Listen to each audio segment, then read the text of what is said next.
Perfection in a pan. It's too bad I'm stuffed. I never should have had that last chocolate. Yeah, or the 40 before it. You think you know everything about the beloved 1980s sitcom where Tony became Angela's housekeeper? But behind the scenes lurked bar brawls, bizarre character name changes, rejected weddings, and a controversial child actor who made the show jump the shark. From a pilot shelved for 10 months to a leading man doing community service while filming, the production was anything but smooth. Here are 15 weird facts you didn't know about Who's the Boss. Fact 1. Tony Danza's arrest saved the show.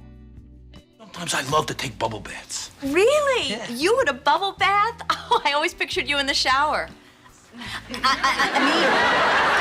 Before Who's the Boss became one of the biggest sitcoms of the 1980s, it nearly lost its star to a jail cell. In early 1984, while the show's pilot episode sat on a shelf waiting for ABC to make scheduling decisions, Tony Danza found himself in serious legal trouble after a bar fight in New York City.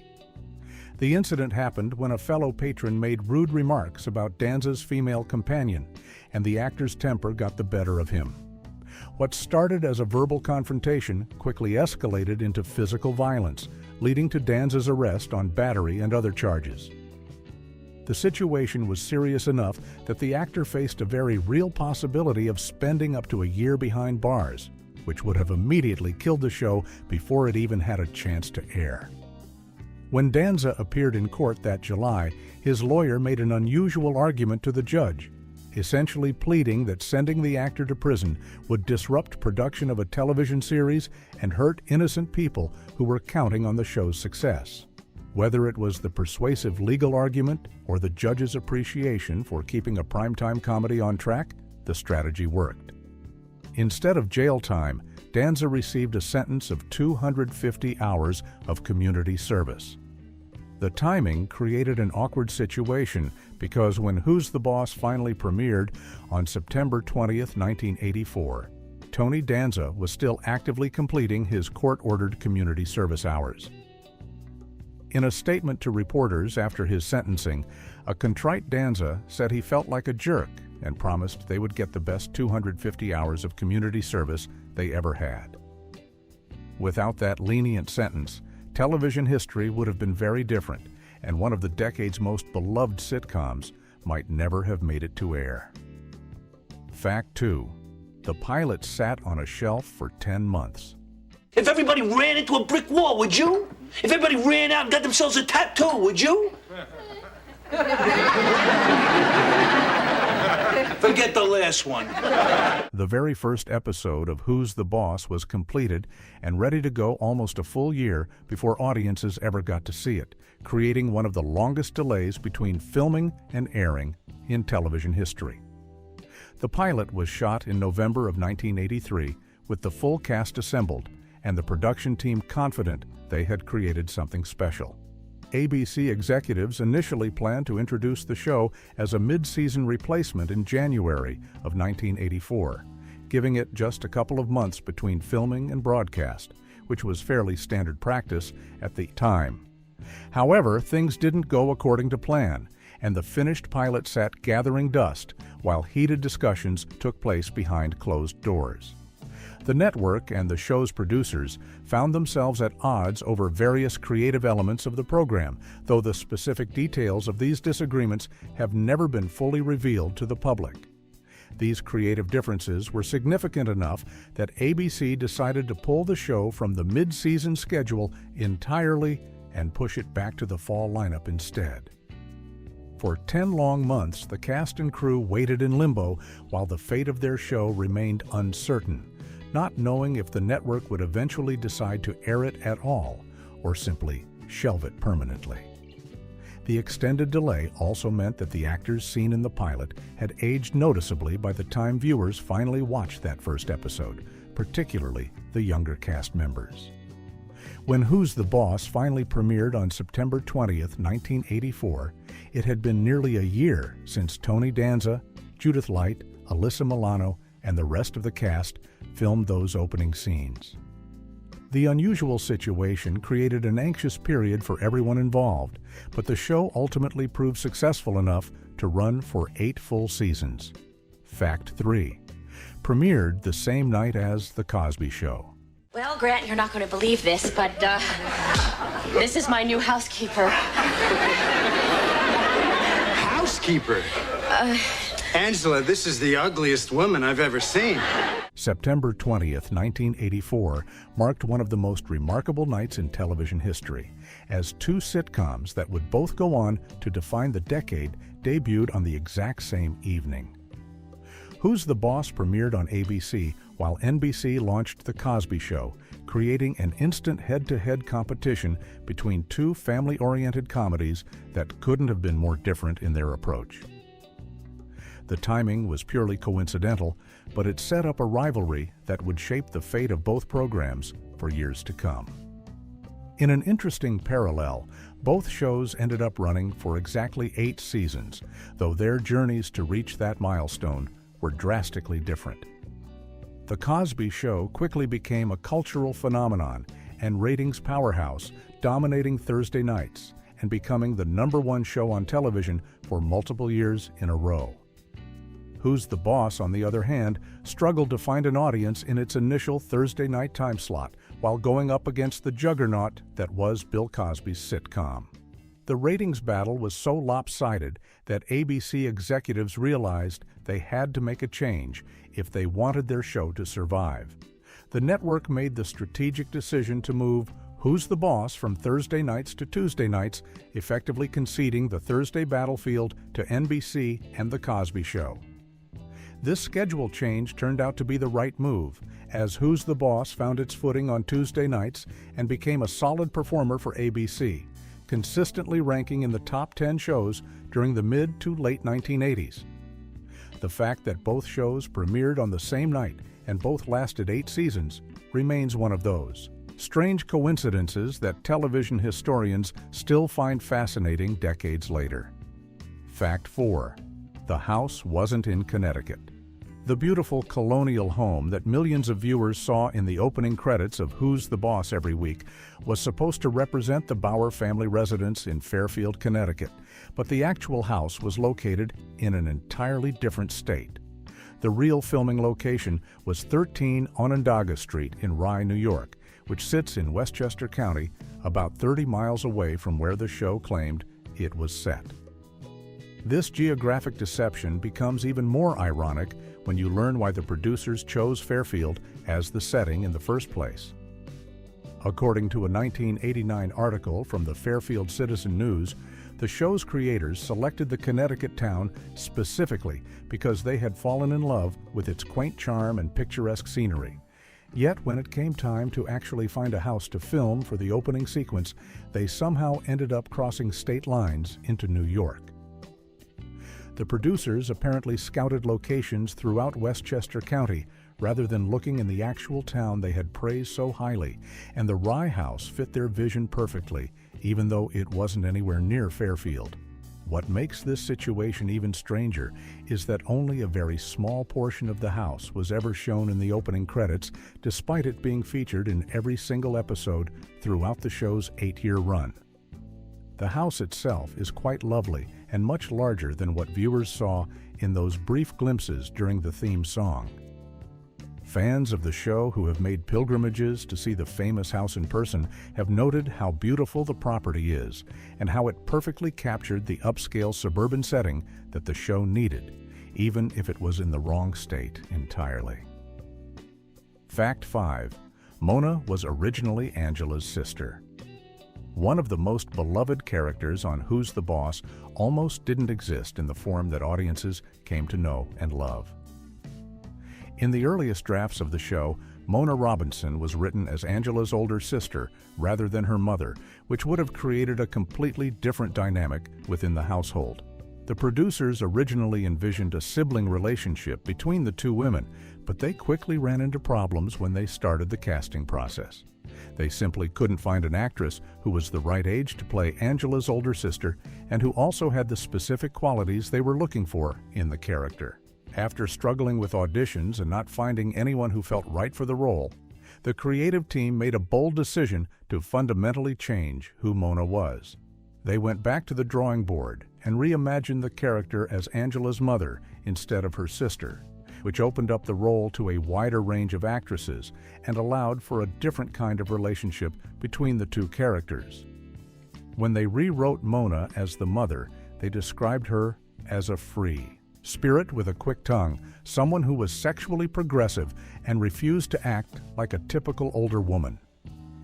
With this new vision in mind, they immediately thought of Katherine Helmond, an actress who had already proven her comedic talents on the sitcom soap.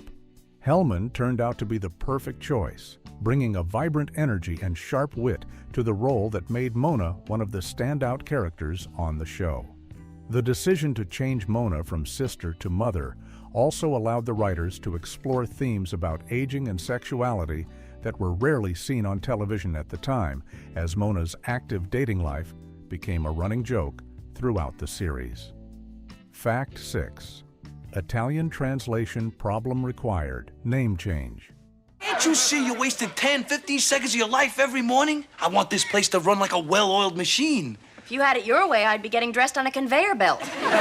When Who's the Boss was exported to international markets, most countries simply dubbed the show into their local language and kept the character names intact, but Italy had to make an embarrassing adjustment due to an unfortunate linguistic problem.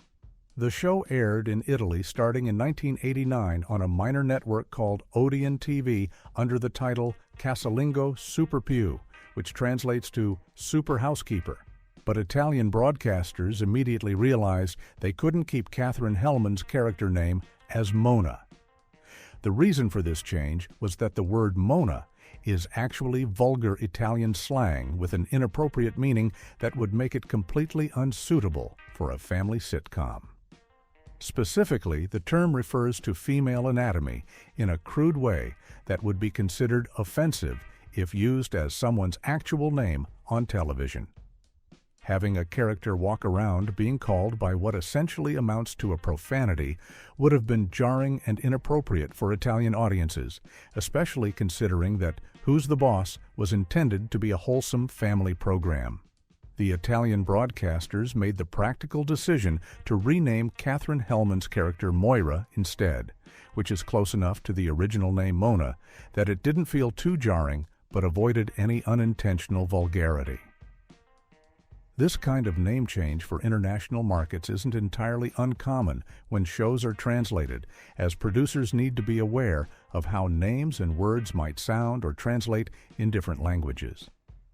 The first 2 seasons of the show aired in Italy with this adjusted character name, and Italian viewers enjoyed the program without ever knowing that they were watching a slightly different version than what American audiences saw, with the man-crazy grandmother character going by a completely different name to avoid an awkward cultural mishap.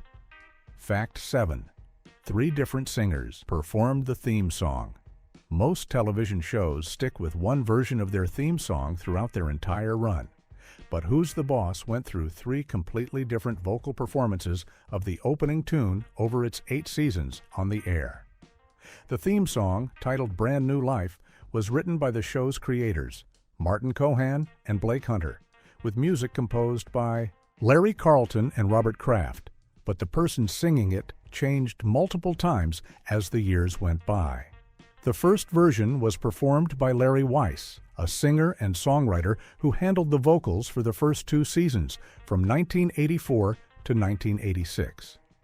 Weiss was better known for writing songs for other artists than for performing himself, including the original version of Rhinestone Cowboy before Glenn Campbell made it famous. The second version brought in country music singer Steve Wariner, who performed the theme from 1986 to 1990, covering seasons 3 through most of season 6. Warner's rendition is probably the most recognized version since it was used for more than half of the show's episodes, and he was already an established country artist with multiple #1 hits. The third and final version was performed by Jonathan Wolfe, starting with the last 8 episodes of season 6 and continuing through seasons 7 and 8 until the show ended in 1992. Interestingly, Wolf is best known for creating the theme music for Seinfeld, which ironically features no vocals at all. Beyond just changing singers, the show also modified the actual opening line of the song, starting in Season 3, switching the words around to create a slightly different message while keeping the same melody and overall feel of the tune. Fact 8. 1,500 girls auditioned for Samantha. Tony and I love each other, but like friends, not like married people. But what's the difference? S-E-X! The casting process for the role of Samantha McKelly was incredibly competitive, with over 1,500 young girls trying out for the part of Tony Danza's tomboy daughter on Who's the Boss. This massive audition process meant that the producers saw hundreds upon hundreds of hopeful child actors before they finally found the right fit for the character. When 11-year-old Alyssa Milano walked into the audition room, she was just one face among more than 1,000 others competing for the same opportunity. But she made an immediate impression on the people making the decisions. Producer Blake Hunter was so struck by Milano's audition that he leaned over to his partner Martin Cohan and whispered a prediction that would turn out to be remarkably accurate. Hunter told Cohan that Milano was the one they had been searching for and boldly declared that she would be the next Elizabeth Taylor, comparing the young girl to one of Hollywood's most iconic actresses. That kind of enthusiasm from a producer during an audition is rare, especially when there are still hundreds of other candidates waiting for their chance.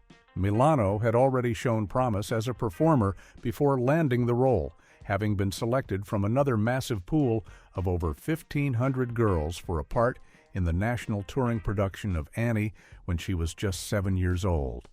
Her experience in that production and various television commercials had given her the skills and confidence she needed to stand out in another highly competitive audition. After Milano won the part, she and her family moved from New York to Los Angeles where the show was filmed, and she spent the next 8 years growing up on camera as Samantha Maselli, becoming a teen idol in the process. Fact 9. Judith Light played a shocking prank. And you gotta come all the way back over here and put on your bra. And then you gotta chug way back over here to put on your pantyhose. What were you before you came here, a female impersonator? Judith Light pulled off one of the most daring practical jokes in sitcom history during the filming of the show's second episode, titled Briefless Encounter, and it involved shocking her co-star Tony Danza in a way that went far beyond typical on-set pranks.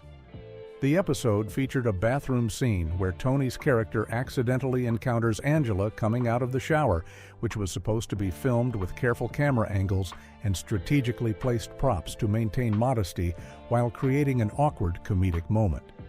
However, Light decided to take the scene in a completely unexpected direction by actually revealing herself to Danza during one of the takes, turning what was meant to be a carefully choreographed television scene into a genuinely surprising moment for her unsuspecting co-star. Danza had no idea that Light was planning to do this, so his reaction was completely authentic and caught on camera, though the footage was far too inappropriate for broadcast television. The take became unusable because of what Light had done, and it obviously couldn't be included in the final episode that aired on September 27th, 1984. Years later, Light openly discussed the prank during a reunion episode on The Tony Danza Show in 2004, confirming that she had indeed followed through with this bold joke and sharing the story with the audience. The fact that Light was willing to go to such an extreme for a laugh shows the playful relationship between the cast members and the comfortable atmosphere on set, though it's probably fortunate that the boundaries of acceptable television pranks have been better defined since then.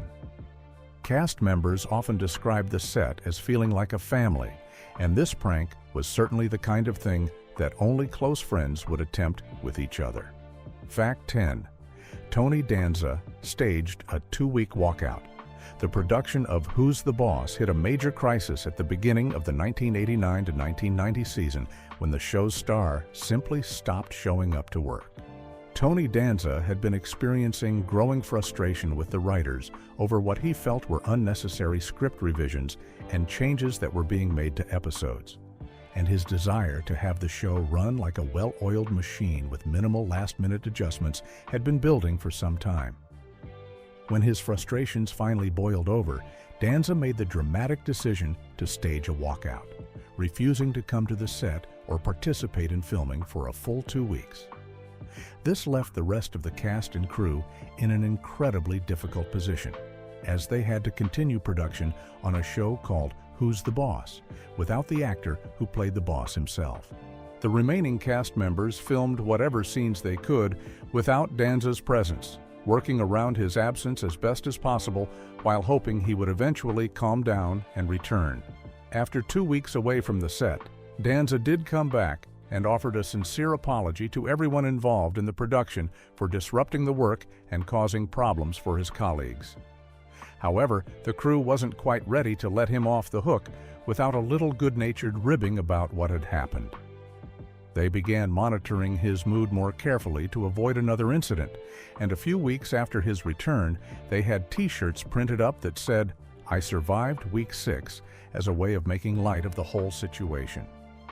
The incident was later discussed in detail on the True Hollywood Story episode about the series, where cast and crew members reflected on the tense period. Fact 11. The wedding that never happened. There are all kinds of love. There's the way you love your family. And the way you love your snake. And the way you love your housekeeper. After 8 full seasons of will they or won't they, romantic tension between Tony and Angela, fans tuning in to the series finale expected to finally see the two main characters get married and live happily ever after. But that's not what happened. The show ended on a deliberately ambiguous note that left their relationship status unclear, which frustrated many viewers who had invested years in watching these two characters dance around their feelings for each other. At the start of Season 8, Tony and Angela finally acknowledged their love for one another, which seemed to set up an inevitable wedding in the final episode, but the network had other ideas about how the story should conclude. ABC executives were concerned that having the characters get married would represent too definitive of an ending, and they believed this could potentially hurt the show's value in syndication because there would be no more tension or unresolved storylines to keep viewers interested in reruns.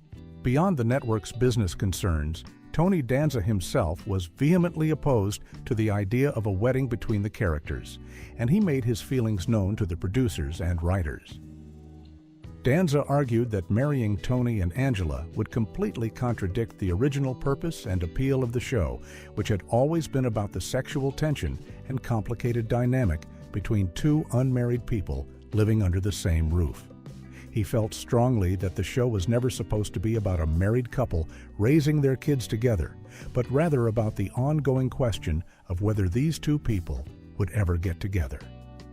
The conflict between what fans wanted, what the network wanted for syndication purposes, and what Danza believed was right for the show ultimately resulted in an ending that satisfied no one completely.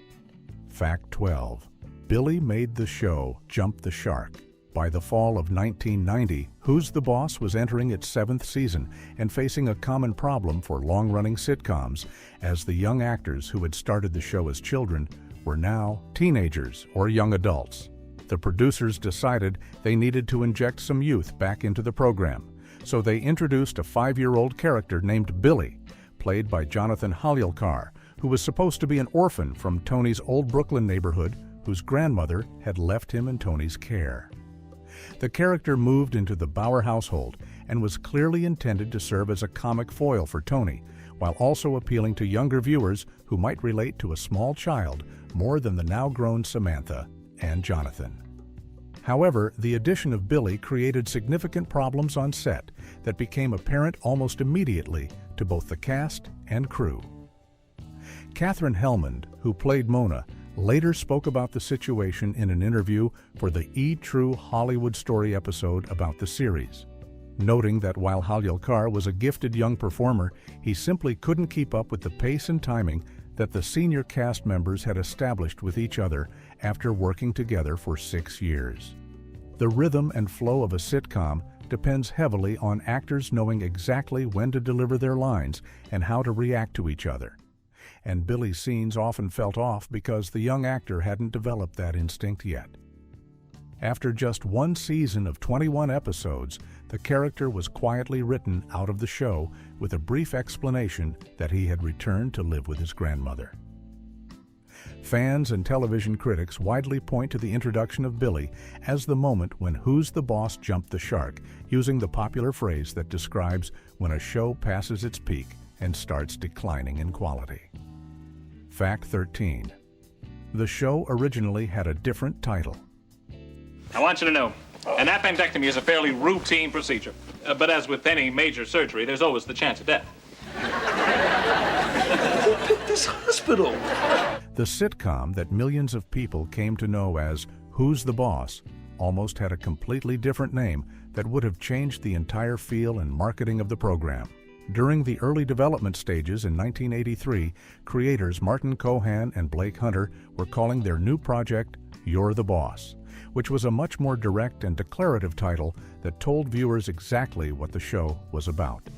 The original title made it clear that Angela was the boss because she was employing Tony as her housekeeper, and it emphasized the gender role reversal that was at the heart of the show's premise, with a woman being the authority figure and employer while a man did the domestic work. However, as the producers continued working on the show and thinking about how to present it to audiences, they realized that the straightforward title was limiting the storytelling possibilities and might make the show feel too one-dimensional. Before the fall 1984 premiere, they made the decision to change the title to Who's the Boss, transforming it from a statement into a question that would be open to interpretation.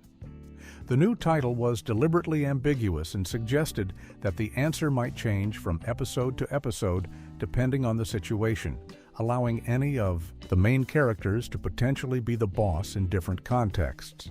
Sometimes Tony would assert authority over household matters or parenting decisions. Sometimes Angela would be in charge as the employer and breadwinner, and sometimes even Mona, Samantha, or Jonathan could end up calling the shots in their own ways. This shift from You're the Boss to Who's the Boss turned the title into an ongoing theme that could be explored throughout the series rather than a fixed concept that defined every episode. Fact 14. 3 failed spin-off attempts. Is that Grandma leaving with Wally? Yeah, sport. You're right, Sam. Wally dumped Mom for Grandma. The success of Who's the Boss led producers to make 3 separate attempts at creating spin-off series, but none of them managed to achieve the same level of popularity or longevity as the original show. The first attempt came in 1986 with a backdoor pilot called Charmed Lives that aired as the final episode of Season 2, starring Fran Drescher and Donna Dixon as 2 women competing for the same job while exploring the lives of single-career women in the 1980s. The network decided not to pick up Charmed Lives as a series, so it remained just a single episode. The second spin-off attempt focused on Katherine Hellman's character Mona and was appropriately titled Mona, with plans for the show to follow her as she left Angela's household to help her brother Cornelius run a seedy hotel in Manhattan. The third season of Who's the Boss featured this storyline in a 2-part episode in 1987, with Mona moving away and Tony even moving into her loft apartment. But ABC changed their minds about greenlighting the spin-off because they feared losing Mona would hurt the main show too much. The producers had to quickly rewrite the ending to bring Mona back home and return everything to normal. The third and final spin-off attempt actually made it to series and lasted longer than the others, though it still failed in the long run. Living Dolls premiered in 1989 and starred Leah Remini, who had appeared in 2 episodes of Who's the Boss as a friend of Samantha's, along with Michael Learned and a young Halle Berry before she became a major movie star. The show featured Remini as a homeless model taken in by an agent. but it only managed to survive for 13 episodes before being canceled. Fact 15. Katherine Helmond guest starred in the British remake. The boogeyman's going to come and eat your face. What's a boogeyman? Well, think of Angela without makeup. Who's the Boss was popular enough internationally that several countries created their own versions of the show, and the British remake, called The Upper Hand, became one of the most successful adaptations. The Upper Hand aired on ITV from 1990 to 1996, running for 6 years while the original American version was still on the air, and even continuing for several years after Who's the Boss ended. The British version starred Joe McGann, Diana Weston, and Honor Blackman in the roles that had been played by Tony Danza, Judith Light, and Katherine Helmond in the American original, essentially telling the same stories with British actors and settings. What makes this remake particularly interesting is that Katherine Helmond herself made a special appearance in an episode of The Upper Hand in 1993, creating a surreal moment where the original actress showed up in a remake of her own show. Helmond didn't play the Mona character that Honor Blackman had taken over, but instead appeared as a completely different character named Madame Alexandra, allowing her to exist in the same fictional universe as the British version of herself. This kind of meta-appearance is extremely rare in television, where an actor from an original series crosses over into a foreign remake, while that remake is still actively using a different actor to play the same role the original actor is famous for. The guest appearance created a strange situation for viewers of The Upper Hand who were familiar with the American version, as they would have recognized Helmond as the original Mona while watching Honor Blackman play the British equivalent in the same episode, creating layers of recognition and reference that made the whole thing feel like an inside joke for fans.